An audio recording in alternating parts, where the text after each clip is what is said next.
This is my jet cabinet saw. It's for sale. Had it for long years. I've now upgraded to a Delta Rockwell, so I am selling this. It's a little dusty right now. I'll clean it off. This video is the purpose to show you how well it runs. So it has 3-horse motor, as you can see. Piece of tape on it. Don't need that. What else? Anyway, this is it. Here we go. Hitting the button.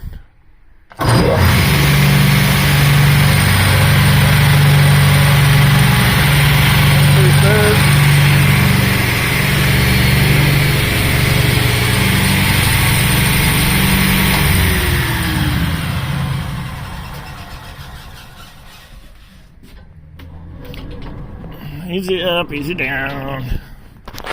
She tilts over. Gotta unlock her.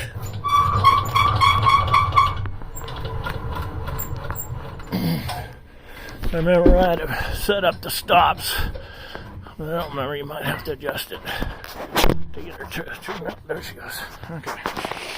Anyway, she runs. Come on.